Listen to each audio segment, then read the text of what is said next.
Mike Guardia joining us again. Mike is a U.S. Army veteran. He's a military historian and award-winning author, and he is joining us to talk about his latest book. It's called Wings of Fire, A Combat History of the F-15. So welcome, everyone, to Big Blend Radio's Way Back When Military History Show. We're your hosts, Nancy Reed and Lisa Smith, the mother-daughter travel team on the Love Your Parks Tour and publishers of Big Blend Radio and TV Magazine and Parks and Travel Magazine. You can check it all out at bigblendmagazines.com. So welcome back, Military Mike. How are you doing? Doing great, Lisa, and it is always a pleasure to be on the show. Hey, awesome. We are in military town, Mike. Nancy and I are literally on, at the back of, we're here in 29 Palms, the military base. We've got the Marine base here. It's one of the largest, I think, in the country. Out here. So the Marines are busy. And I want to remind everyone, too, about all these books you've written. You've got Hal Moore, A Soldier Once and Always, American Guerrilla, The Forgotten Heroics of Russell W. Volkman. And also we talked about Tomcat Fury, A Combat History of the F-14, the last couple of books that you've done, and American Armor in the Pacific. I know there's more, right? You've got this pile growing of all these books. But it's interesting, you're digging into the, you did Tomcat Fury, and now we've got Wings of Fire. So the F-14 and the F-15, are they related? They sure are. They grew out of the same time period, and they both grew out of the same needs that the Department of Defense had in the early 1970s to find something that could counter the MiG-25. Okay, so this was because of the Russians, right? Absolutely, sure was. Standoff between us and the communist world is really the defining part of American foreign policy for so long. And we found ourselves at every turn trying to stay one step ahead of the Russians in the Warsaw Pact. And you really saw this a lot in the development of our military aviation. And right around the tail end of the Vietnam War was when we took a step back and we said, okay, the war in Vietnam, among many other things, has really put us about a generation behind what the Soviets have out. So we need to play a great game of catch-up, particularly with regards to the Air Force and with regards to naval aviation. Long story short, what happened was you had some naval air planners and then you had some Air Force planners who got together and said, okay, we are the Navy, and what we want is this F-14 Tomcat, which is going to be a carrier-based plane that's going to protect the mother fleet. And then on the other side of the fence, you have the Air Force that says, okay, well, we want an air superiority fighter with a long endurance that can take on any Soviet MiG. And boom, now we have the F-15 Eagle. So the Navy has the F-14 and the Air Force has the F-15. By the mid-1970s, both of those planes are the primary fighters that the U.S. has. Wow. And the F-15 looks like it's kind of like a little needle nose, man. It's like it looks like a wasp, like it could sting you really bad. You know what I mean? It's like it's slick. Very, very slick fighter. And we actually discovered that we had overprepared and we had overestimated a lot of things that the Russians were doing. Because the thing that really spurned the development of the F-15 was the debut of this mysterious fighter called the MiG-25. And by all accounts, everybody in the West, I mean, every intelligence analyst was pretty much saying the same thing. This new thing called the MiG-25, it's the biggest and baddest kid on the block. It can fly faster. It can fly higher than anything that NATO has. Oh, my God, what are we going to do to counter this? That really put the research and development into overdrive. And even when we finally got the F-14 and F-15 online, we were still wondering, well, gosh, I mean, this is the best we can do, but can it really counter the MiG-25? Well, summer of 1976, surprise, surprise, Soviet pilot, he jumps in the cockpit of his MiG-25 and says, okay, goodbye, Russia. I have had enough of communism. And he flies to Japan, lands on the Hokkaido airfield, pops open the canopy and says, okay, here I am. I am renouncing my Soviet citizenship. Please take me to the American embassy.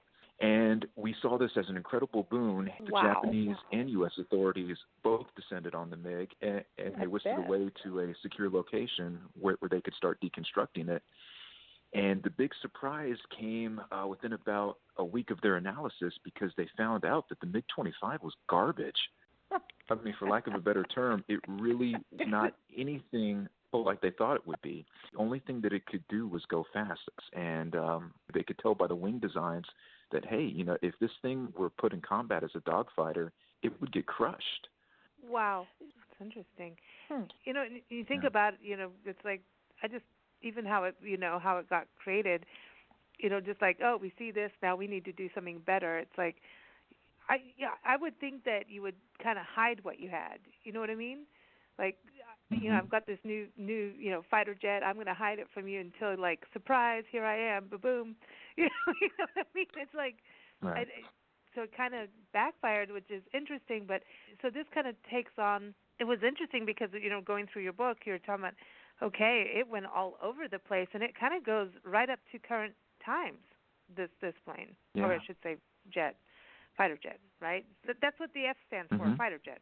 I got to make sure here. Yes. Okay. But so this goes all the way up to even 9/11 times. Sure does, and it is still in service to this day. Oh wow. Okay. Okay, that's interesting. So when you look at it too, when it goes out, it's like, okay, here's a new thing. Here's our new F-15. Did other countries? Because remember we were talking about on the F-14 how other countries wanted it and went back and forth, right? Did that happen with this one, where other countries wanted Absolutely, it or used it?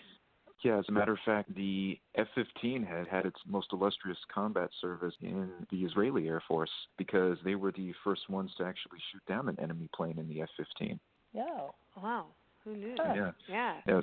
Yep. So if we wind the clocks back to 1979, this is when the conflicts with Lebanon and Syria were really starting to reach critical mass. The Israelis had made very good use of the F-4 Phantom during the Yom Kippur War and so during many of their earlier skirmishes against the Arabs. But they knew pretty much as well as we did that the F-4 was rapidly growing obsolete, particularly in the face of these new MiGs and Sukhois that were coming online.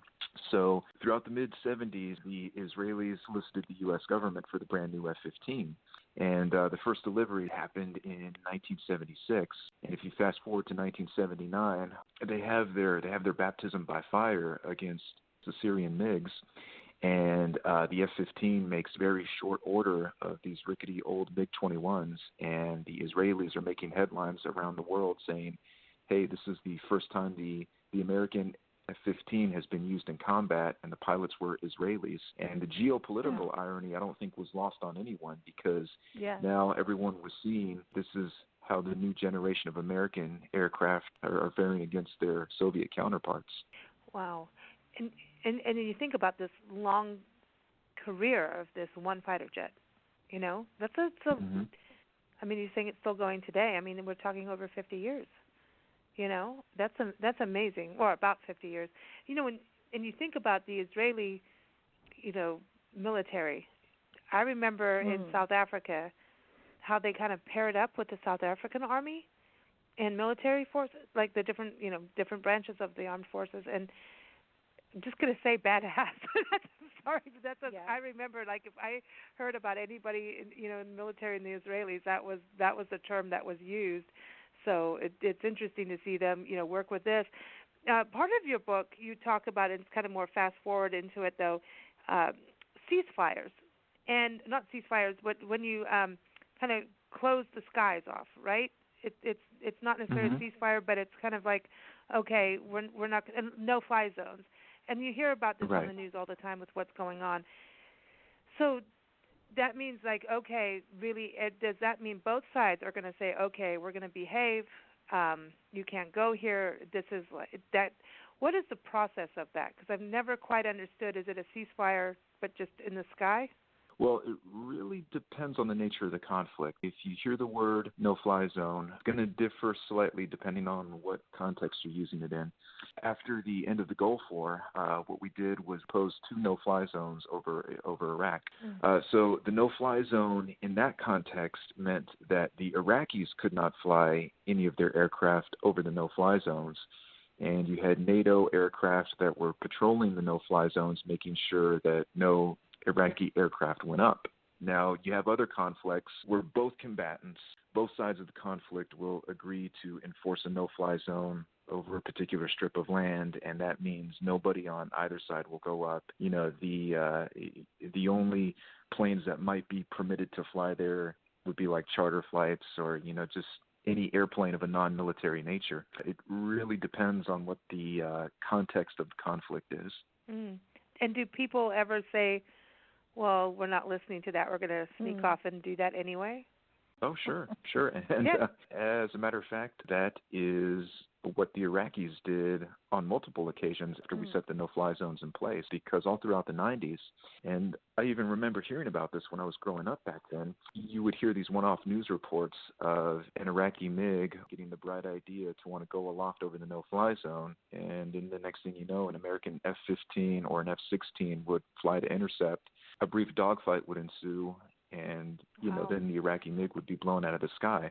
And then other times, the Iraqis would do it deliberately as a means to lead American planes into an ambush.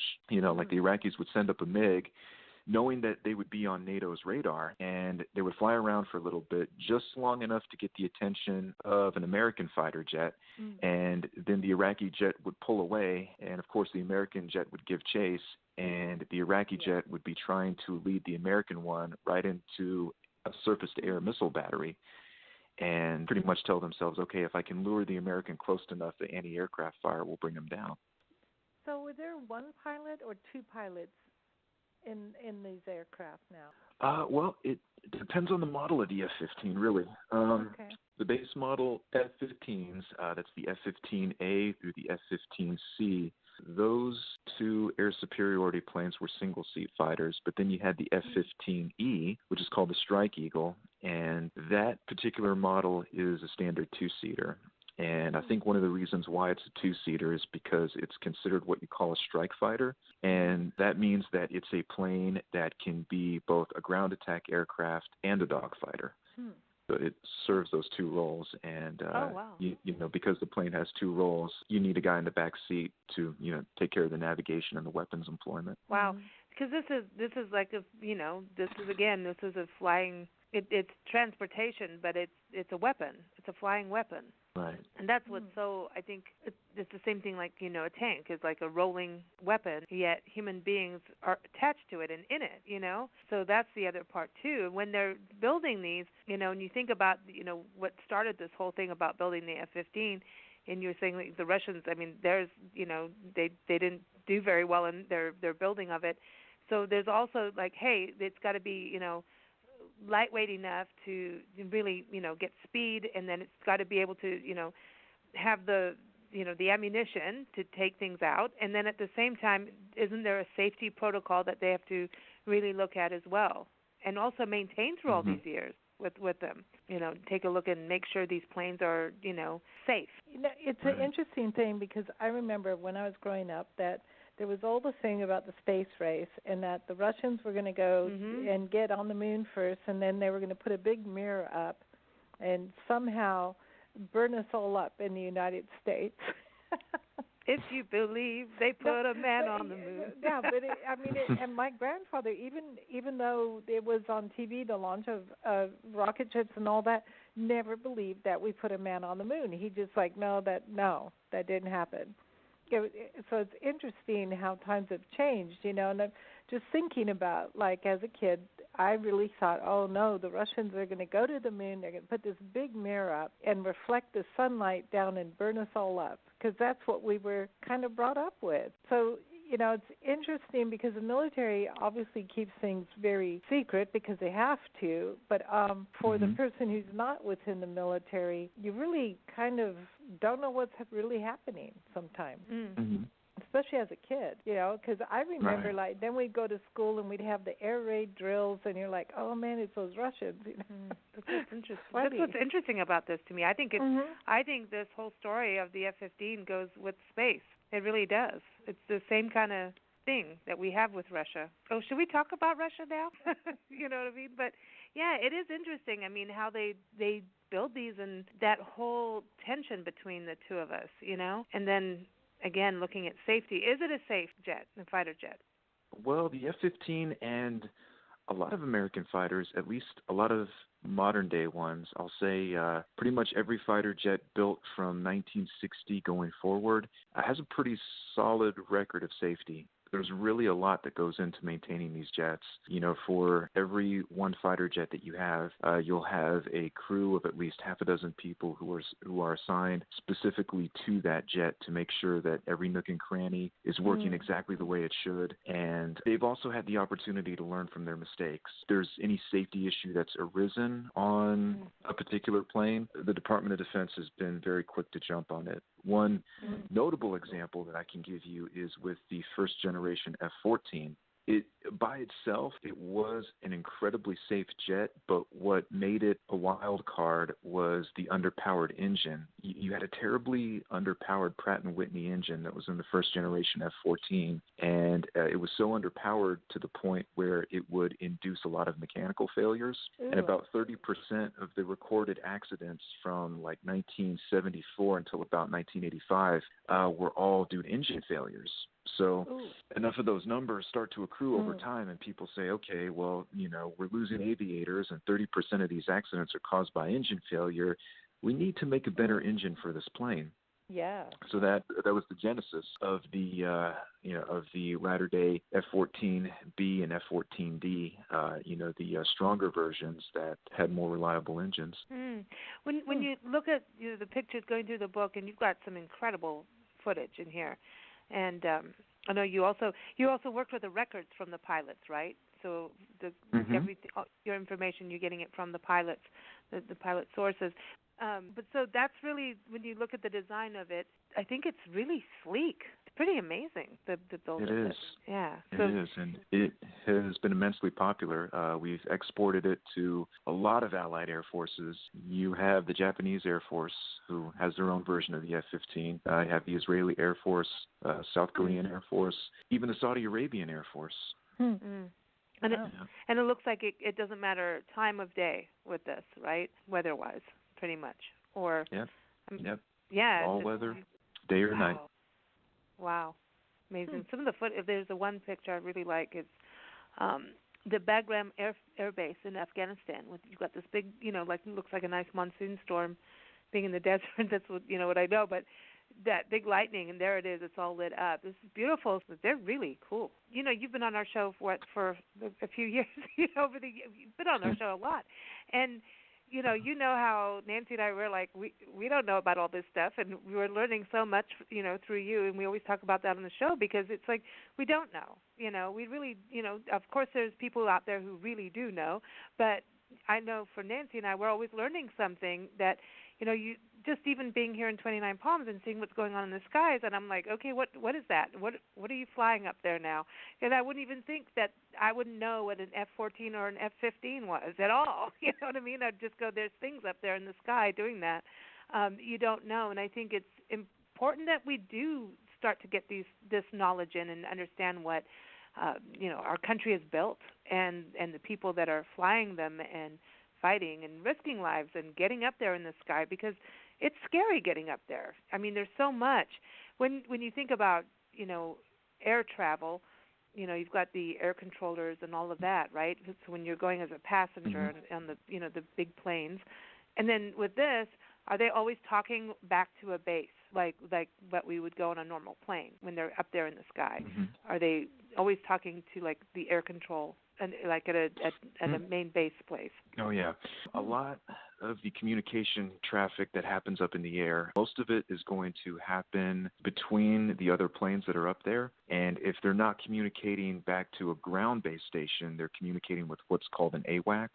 And essentially what that is, try to imagine a plane comparable in size to a 707 with a huge radar dish on top of it. And it's flying holding pattern, essentially, several miles away from where all of the fighter jets are. And they are in constant communication with all the other tactical aircraft, not only to serve as a command and control node, but also to alert them of what other enemy planes might be out there. Because one of the things that I loved hearing from the pilots was that here I am up in the air, my onboard radar can only see so far, but 10 to 15 miles behind me is this AWACS plane, and they have a radar that can see farther than I can, and they can tell me what's out there so I can plan and prepare for it. And they were an incredible asset during Desert Storm. Wow.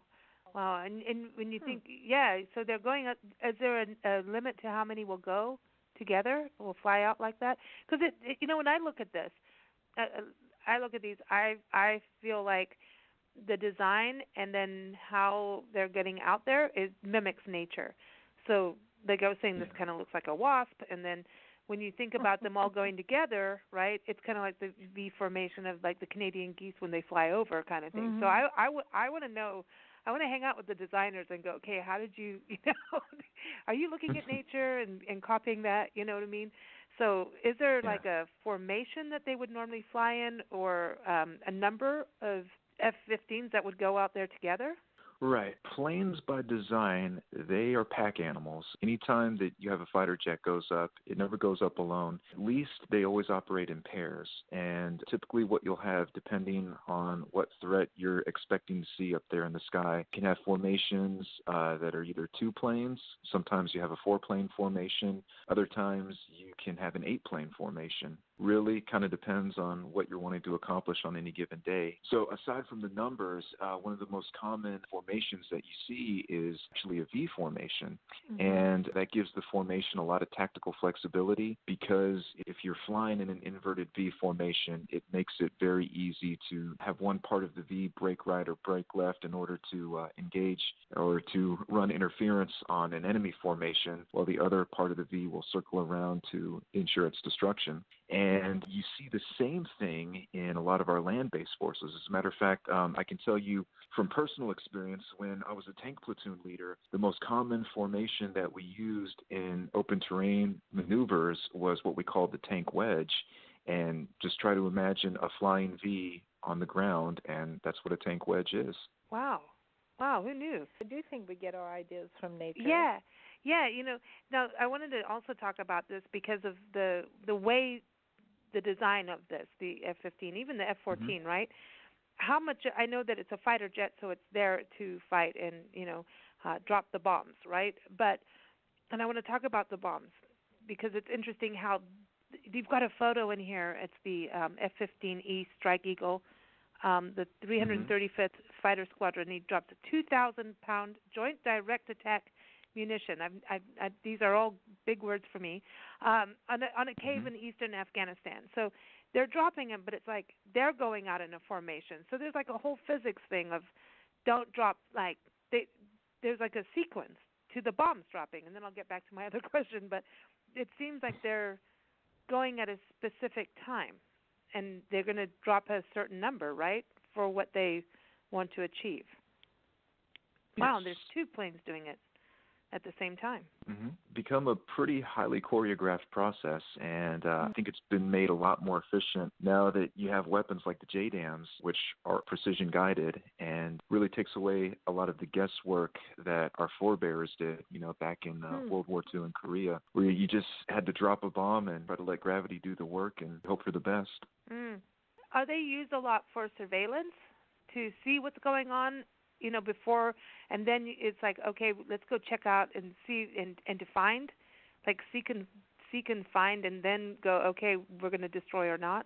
Sure was. As a matter of fact, if we wind the clocks back to about 1995, you have a very similar dynamic happening in the air war over the former Yugoslavia, because for the first, 2.5 years of that conflict, it was a lot of observation and a lot of surveillance. And when the actual bombing campaign started, you had the F-15s and F-16s working together for what was called a buddy lacing team, where essentially you'd have one plane or the other be the eyes and ears for the other plane, whereas one plane would hunt and the other team would kill.